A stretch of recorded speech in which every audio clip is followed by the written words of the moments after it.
আম্মা জান আয়েশা সিদ্দিকা রাদিয়াল্লাহু তাআলা একদিন আমাদের দয়ার নবীজিকে জিজ্ঞেস করলেন, ইয়া রাসূলুল্লাহ আইয়ু সিয়ামি আফদালু বা'দা রমাদান। যাতে কথা না বলে একটু থামা।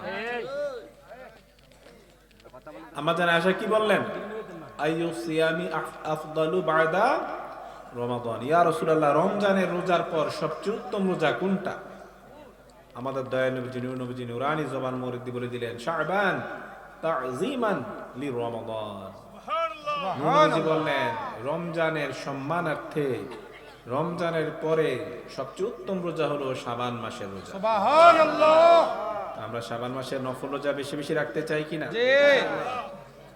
আরেকটা হাদিস শরীফ, আহমদ শরীফের হাদিস। কোন শরীফের হাদিস? আহমদ শরীফ।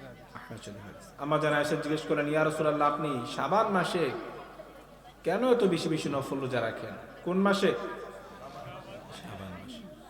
আমাদের দয়ার নবীজি নুরানি জবান মুরব্বি বলে দিলেন, ইন্নাহু শাহরুন ইউনসাখু লা মালিকিল মাউতি মাই ইউকবাদু ফাউহিব্বু আন লা ইউনসাখা ইসমি ইল্লা ওয়া আনা সাঈম। জোরে বলেন সুবহানাল্লাহ। নবীজি বললেন, রজব এবং রমজানের মধ্যবর্তী মাস, অর্থাৎ